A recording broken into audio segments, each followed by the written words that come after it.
3.8 out of 5. Whoa, no! That just doesn't work for us. Sound, speeding, camera, rolling. Scene 75. Take 303. Mark.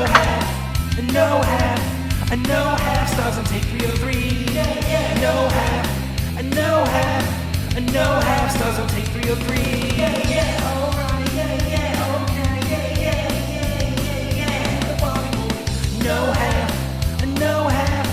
no half stars on take 303. Welcome to Take 303, powered by 4-Way Media, the podcast with the guy who knows a lot about film. And his friend. I'm Nick Molinari. I'm JP Brooks. We're talking everything film and television, and today we're talking about 1985's The Last Dragon and Miyazaki's masterpiece, no bias, Howl's Moving Castle. Definitely stalled to remember both of those movie names, but Good recovery. Thank you. Episode 75. But this is also my, let's see if this works on time, birthday episode. Happy birthday, Nick. There are 3 birthdays I don't work on. It's my own, America's, and Jesus's. Top 3. Respect to Jesus. Amen. It's a JP and Nick pick. So those of us who've We followed haven't done one of these in a while. If you've been following us for a long time, you know what this entails. I give Nick an anime, which he'll be too kind to insult completely. And Nick will give me a 1980s action movie, which I will shit on completely. We are starting off with The Last Dragon, 1985, directed by Michael Schultz, starring Timok, Julius Carey, Christopher Murney, Leo O'Brien, Faith Prince, Glenn Eaton, and Vanity. The Last Dragon follows this guy. His name's Leroy. He really likes Bruce Lee. And for some reason, there's this guy named Sho Nuff who's mad that he likes Bruce Lee. And so they fight a lot. And then there's this girl, and she sings a lot. But the guy she works for is mean, and he doesn't like Bruce Lee guy because then he beats up some of his people. And then he likes this girl. And then they all fight at the end. You really encapsulated everything. I did that. When I was growing up as a kid, I had VHS tapes that my dad copied from all different places. I have a VHS tape with American Ninja, The Last Dragon, and Jim Cotta. American Ninja is about a white guy. I know American. That's it's our boy, Chris Farley, right? No, that's Beverly Hills Ninja. Oh, what's American Ninja? So American Ninja is about this white guy. He's American, and he learns the ways of the ninja, but he doesn't remember how he learned it. And then he has to fight a bunch of ninjas who are all confused why he's American and knows the way of the ninja. Sick. Then I follow that up with The Last Dragon and then Jim Cotta. There's this gymnast that learns karate and then inflicts Jim Cotta It's so stupid. on people. I thought Jim Cotta was named. Hey, how you doing? I'm Jim Cotta. Like Jim Cotta. Like a J-I-M Cotta, C-O-T-T-A. I can sit back and relax, and I can watch something like, Silence, which I think is a masterpiece. Andrew And- Garfield silence? Yeah. Is there any other? Yeah. Oh. No, not for me. Not for me. And I can watch that, and I can watch Dodgeball, and give them the exact same rating. The Last Dragon, for those who have not seen it, this is the epitome. It's a satire and parody of exploitation films, and specifically martial arts movies in the 1970s. Bruce Lee was such an icon in film. And have you seen any of his movies? My uncle had a lot of his movies, so I've seen a lot of them. So I grew up on things like Enter the Dragon, Chinese Connection, Fist of Fury, and it was really big in the black community. That's why Bruce Leroy is such an iconic character. It was a commercial success, and it went on to becoming a cult classic. There's a lot of people today. I've met many people that reference this movie all the time. They talk about The Glow. All these things are just so iconic. And if you grew up with this movie, nostalgia lenses are completely on. I will say I laughed. I definitely laughed during this movie. Doesn't mean I enjoyed it. Just a lot of what you said, I think I can definitely really understand. I think it's just weird. It's a guy in 2024 who never watched this trying to understand it. So I think once I said, yes, this is a parody, I was okay. So there's a difference between parody and satire. Parody is more in line with the spoof films, Right. where you get like Epic Movie and Meet the Spartans. And satire is something in line with Office Space. Yeah, Office is satirizing the office culture, right? Right. I think my issue with the movie is that if it's supposed to be satire, it feels more like parody, and it's taking itself a little seriously. Whereas like parodies can just be, if they're just ridiculous and they're bad and they're not funny, it's parody. It is like, I don't like parody films most of the time. Crummy like slasher movies right now to like mirror the 80s movies. I mean, we did that with Killer in the House. Yeah. But the storyline, you briefly gave us an overview of it. Did it do anything for you? No. You know, that's the thing, is that these 70s martial arts movies, they weren't thick on story. And that's the point, is like it's literally emulating what it's coming from. The characters themselves are they're all like cartoon characters almost. How can you have two of the most iconic villains, Eddie Arcadian and Shonuff, the Shogun of Harlem, in the same movie? You lucked out there. I guess I did. I don't know what luck I fucking hit, but like these the filmmakers here are clearly going over the top. Shonuff's motivation is just that Bruce Leroy is the only person standing between him and total supremacy. That is said out loud in the movie. And then Eddie Arcadian's motivation is that he embarrassed him one time, so he's like, now I have to get him. And he holds auditions similar to the scene in Blazing Saddles where they hold auditions to get more bad guys. And I felt it, and I picked up on some of it. It's also produced by Berry Gordy, who's a big Motown producer at the time. So that's why the whole movie feels like a music video. And there's several music videos embedded into the movie.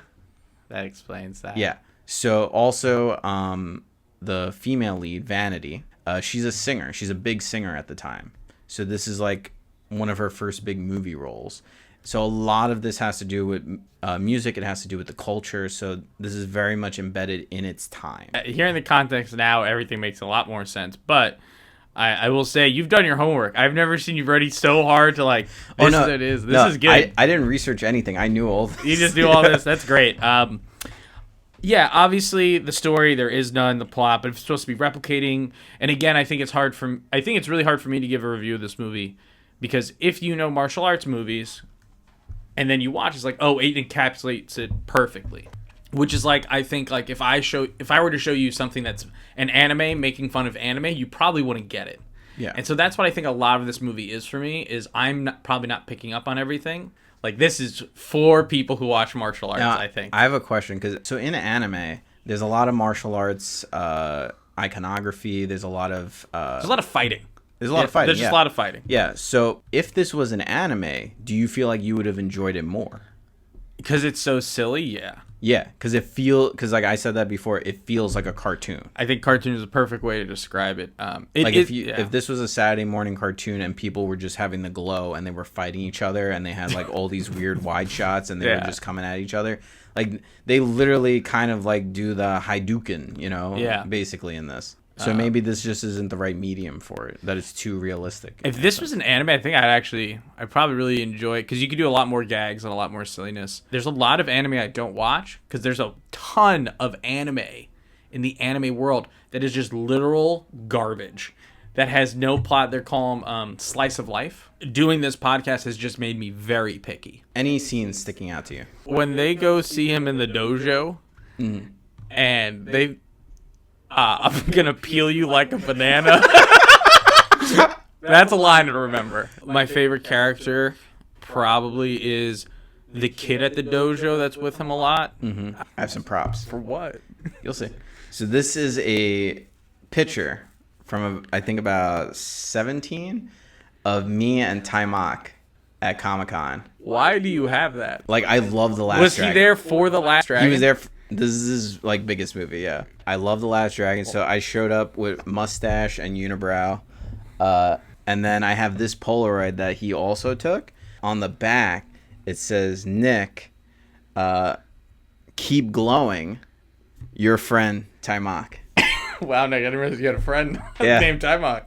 I don't need to look at this. You can have that back. No, I'm showing the camera. Oh. Your favorite movie? You got to meet your favorite, like... I'm a big fan of Supernatural. I got to go into the Supernatural car, which is a big part of the show if you watch. So I get it. I'm sure that was pretty awesome for you as a kid. It was, yeah. And probably even now as an adult. Keep on glowing, motherfucker.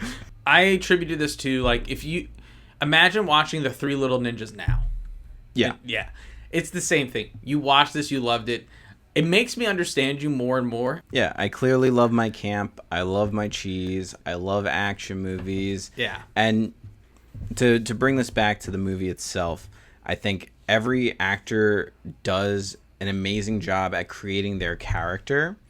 We're not seeing Oscar-winning performances here. That's not what this is about. But we are seeing a very fun action comedy, special effects. I think the ending fight scene is easily one of my favorite scenes. It's very good, and it's very well choreographed.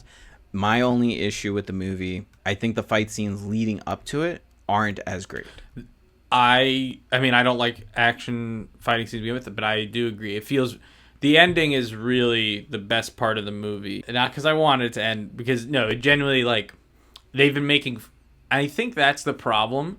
Is like all the fighting scenes, like they make fun of like the dialogue and the tropes, I guess. Mm-hmm. But like I kind of wanted sillier fighting scenes. Like I felt like if you're gonna do a satire, then do like a satire of the fighting scenes. Like you want guys on wires and like going all over the place. Not necessarily wires. I just want like a guy to be like going for a punch, and even before he swings, the guy just blasts himself off. Oh, you want some Kung Fu Hustle. Yeah, I love Kung Fu Hustle. Shaolin Soccer and Kung Fu Hustle, amazing. It was actually one of the first proper martial arts movies I ever watched, so really enjoyed that. So I get why people like this movie. It is so silly, but there is a charm to it. I wasn't really fully charmed. But like there are a lot of movies from the 90s that if I look back and like I love those movies, they're really not that good. And I could see why, if this was like one of your first action movies growing up, it's so whimsical. Like, it is kind of a whimsical movie. Yeah. And the silliness, like, I totally got why you watch it. You don't have to go soft on me. I'm not going to go soft. I just feel bad. This is one of the better ones, but it's still a 2. There's a remake that is in the works. I would watch the remake. They had an idea for who would be casted for Show Enough. Would you like to take a guess? Denzel Washington. No, but you're so close. Samuel L. Jackson? Yeah, here you go. Hell, if they did a remake and I'd watch it. I feel like they should have pulled the trigger like long ago, though. Like, here's the thing with remakes is like, one, I also don't want them to tarnish what was there before, but I feel like he could do a good job with it. But I wished he did it younger. I don't think 70-year-old Samuel L. Jackson is gonna be enough for me. I don't know if they're tarnishing much, so I think they can calm down, buddy. Calm down, relax. What?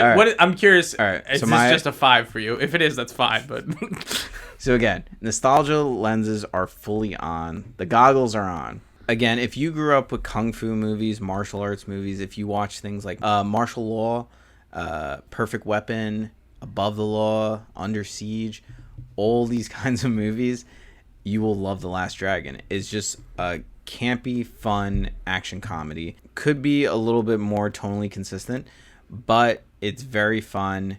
All the characters are hilarious. So many quotable lines. And I would love the opportunity. If anyone's out there listening, I would love the opportunity to do The Last Dragon remake or the sequel. I would hop to it. That being said, it's a 5 out of 5 for me. It's just very fun. It's a very fun movie. It's a popcorn flick. I can turn my brain off. Nick, remember when we used to do this? It's time for a break. We could still do a commercial break. Here's some words from our sponsors. Everybody has a vision. Everybody has a dream. Something that needs to be captured on the big screen. We at Fort Wayne Media love taking your passion projects and bringing them to life on the big screen. Whether you're a small business, a passionate artist, or a small business owner, with expert videography and photography, we're going to take what you love to do, what you love to make, and transform it into a cinematic experience. Fort Wayne Media. And we're back, and we're talking about Miyazaki's Howl's Moving Castle, starring Emily Mortimer, Gene Simmons, Christian Bale, Lauren Bacall, Billy Crystal, and Josh Hutcherson. Howl's Moving Castle follows a young woman named Sophie who makes hats, works in a town until one day she stumbles upon a witch, and the witch places a curse on her which ages her dramatically. Instead of being a young woman, she is now an elderly old lady. The only way to break the spell is through a wizard named Howl. As she goes to meet him and find him to try to break the curse, she'll have to earn his trust and earn his respect, and also earn her own self-respect in order to break the curse. And that is what Howl's Moving Castle is all about. So before we begin, Yeah. let me hit you with some stuff. Okay, lore dump. A little bit of lore dump. This has a nice English dub to it. People like. No surprise here. We have another movie from Miyazaki with war in the background. He loves the theme of war. And so that's a common thing. The other thing you know is Krista watches this movie at least 7 times a year. It would not be uncommon to see this movie being played in the background while we're doing things. Krista loves this movie. It was one of the first Miyazaki films I ever watched, and I didn't really enjoy it. I didn't understand it. But now the more I've watched it, the more I really have fallen in love with it, and you notice a lot of details. The more you watch them, the more you get out of them. I'm really just very interested in what you think of Howl's Moving Castle, which I wouldn't be surprised if this is a 1. The more and more I watch them, because I've watched Ponyo, and then I watched Spirited Away, and now this is the third one, I'm starting to pick up on the style, and it very much feels like, you know, kind of like a children's novel, like a children's fairy tale, but then immediately takes like a left turn and like goes into a high school English teacher's wet dream of just like, Yeah, here's all the symbolism. So you see the castle. I hope that character just stays on every show that we do. This, I think, was a little bit more straightforward for me than Spirited Away. Great. And I actually enjoyed this one more. Great. It comes with one Of caveat. course, Yeah. sure. But I do want to talk about some of the highlights to it. One is the animation. I don't know, is this the same type of just hand-drawn? Mm-hmm. I think the music is really great. I think the concept of the moving castle is really great. And I really enjoyed the characters. I think they were more easier to follow than Spirited Away. 2 of the ones that really stuck out was the fire guy. Calcifer, yeah. And the scarecrow. The turnip. Turnip head, yeah. I don't remember Ponyo vividly, but the turnip and the mysterious visitor in Spirited Away both like don't have speaking lines. I don't know if that's like a thing in every single one of his movies where there's always a character that doesn't speak. There's definitely a character that doesn't talk a lot, but you at the end you know who Turnip Head is. Yeah. So, but like primarily doesn't speak. Yeah, there's definitely a lot of that in a lot of the films. It's supposed to be this one character that everyone just kind of gets, that universally you just understand. Yeah, and you've seen all of his movies or not? Mostly all. I've seen almost all the Studio Ghibli Miyazaki films. I really enjoyed the dub on this. I needed it because I actually just came back from watching a Bollywood movie, so I just spent 2.5 hours with subtitles, and I was like, I don't think I could do another 2 hours with subtitles. So that really did come in handy, and I honestly completely forgot that you said Christian Bale was the voice, and it didn't hit me until he turned into the bird, and then he had the Batman voice with the growl. It was like, you know, Rachel, Get away from me!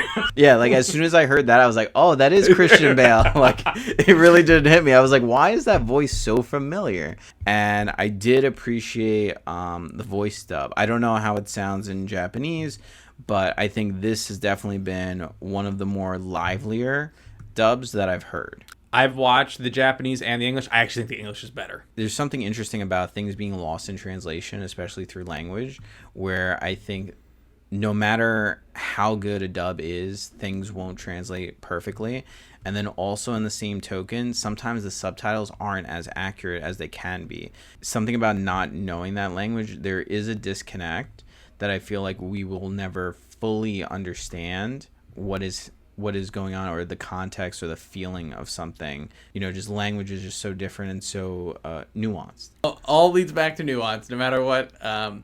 Well, I'm really glad you enjoyed it. I can see why people don't like this movie. I mean, I definitely didn't like it when I first watched it. I was like, I don't get why people like this. And so it took me a while to figure it out. Now I love the movie. I think it's great. Well, that's another thing. So there was a bit of me that didn't like it. We can jump to that, where I felt like, similar to Spirited Away, I felt like right around the 1 hour, 10-minute mark, things just start happening and there's no explanations for them. Like, I'm imagining a lot with, like, calling all wizards, the fighting. Can you tell me why Sophie changes ages randomly? Yes. As he stalls for the answer. No. It's Okay. really, He's really got the simple answer. Okay, got it. What are some of Sophie's issues when we first meet her early on?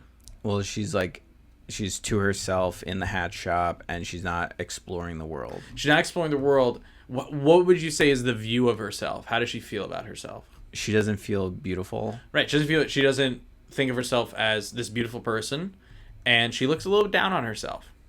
The reason Sophie's appearance changes is because when she's feeling least confident about herself, that's when she looks her oldest. I didn't pick up on that. What is there any like line or thing that like brings it to that? It's more of like at some point after a scene, they'll just cut. And all of a sudden you're like, huh, she looks a little different. Mm-hmm. And it's just her gaining her confidence. So you'll just notice they don't ever do it explicitly. They never show it like explicit change. It's very subtle. As they jump to the next scene, she's just younger. That might be something that I could get from like a second watch. Yeah, because I didn't. There was just so much going on. But I think the first hour 10 of this movie is perfect. I think the second half, it feels like there's so much happening that. Not necessarily they didn't develop, but I feel like they're squishing it in to make it not long, to make sure that it's not a long movie. Yeah. And it feels like it needed time to breathe. Miyazaki's plan for this movie was to make an anti-war film because it was like right after like 9/11 and we're heading into Afghanistan. So he was like, I'm going to make an anti-war movie to piss off the Americans. But then the Americans loved it, and then it became nominated for an Academy Award. It looks like a children's cartoon. It looks like a kid's show. But really, it's actually all about adult themes and things like having confidence in yourself and believing yourself. You know, that it could be a kid idea, but even as adults, we struggle to look at ourselves in a positive light, especially when the other adults around us don't feel that way. Because when I told Liz what we were doing, she was like, Richie's favorite book growing up was Howl's Moving Castle. So I was wondering if you had read that. I've never read the book. I have thought about reading a lot. Maybe now I will. I'm completely out of the loop. Is this a Japanese book? Or I don't even know. I just know it's a book. This is actually a British book. Oh, it's a British book. There you go. And that's why you have names like Sophie Hatter. Howl. Howl is a trained wizard. And so wizards are required to do service. And he is dodging that service. Which is illegal. Which is illegal. It's a big part of like he's dodging the service. The other thing too is wizards are required to fight. So that's how armies fight in this world. With wizards, trained magical people. The more magic you use, the more corrupted you become when magic is used for evil and fighting. So all of the bad guy wizards that you see that Howl fights, they've all been corrupted, taken over by the magic. In a sense, the more you fight in war, the more corrupted and evil you become, the more corrupted humans become. He has all the different places he can go. Mm-hmm. The black one, that's where a war was. So all the scary, not so happy places, that's where Howl is. And that the soldiers walking in the streets, even some of the like, you know, the train going off, like there's a lot of all the stuff in the background that's not being addressed is all it's telling you is there's a war going on, people are fighting, people are dying. So like Howl and Sophie are kind of the same. Sophie cares way too much about what other people think. Howl really thinks he's pretty, but it only takes one word and he's done. He was so emo in this movie. Yeah, very. Like he just flips out when his hair changes. It was like that. It just came off very like Kylo Ren, like emo. You like Turnip Head in the Fire? I like Turnip Head as like this fun Charlie Chaplin kind of character, and then I like Calcifer for just all of his shenanigans and his dialogue. Do you have a favorite scene? I do. It's the initial escape when they're at the Queen's place. Oh yeah, it's a good. Yeah, I think all that just looks really great, and I love like just the first couple opening scenes of like seeing the castle for the first time, like entering it. The castle's badass. I really like the scene where she actually first cleans the place and when Howl turns into the monster. I really enjoy those two scenes. But I just got the music. That was the second thing I mentioned, the music. Yeah, it's just so great. I play the theme from time to time if I'm writing or doing something. I just play it. I really like it. That feels like very chill background music. Like it's just very calming. So we could go for final thoughts and ratings. We go final thoughts and ratings. I should go first. You definitely go first. All right. You know how I feel about anime and how I feel about animation. They're not really big with me right now. As a kid, I think I would have enjoyed it more. But these films were also made for adults, so I think there's a lot for me to pull from. I think I don't fully understand it on a first watch. I think it does get chaotic towards its second and third act. You asked when did I nap? It was about an hour and 10 in. That being said, I think this is also another whimsical movie. Just a beautiful looking movie. I think it has a lot to say, especially in its anti-war themes. Just because of the little bit of confusion I had over certain things, I was leaning actually a 4. But your explanation, pending a second watch, I feel compelled to give this a 5. I can't believe this just happened. No way, I just kicked the light. Really? You liked it that much? Nap aside. Nap aside. I was tired. Yeah, I think this was the most straightforward that I've seen from him. And I feel like just a little bit of confusion over the age swap thing, that's the only thing that really threw me through a loop. So I think, yeah, this is a really good animation movie.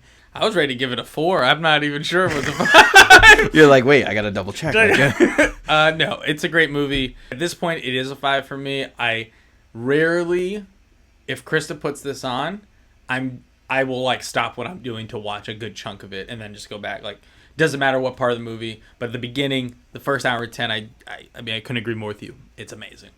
But yeah, I think Howl's Moving Castle is everything what a Miyazaki film is. It really is. It helped, like, these are weird films if you've never seen them before. And I think this is the one that gets it and is probably the most easily accessible. Would have been interesting if you watched this first, then watched Spirited Away, what your thoughts would have been. That's been another episode of Take 3. Thanks so much for watching. Hope you enjoyed JP and Nick picks. Nick gave me an action movie. Maybe I'm starting to come around to action.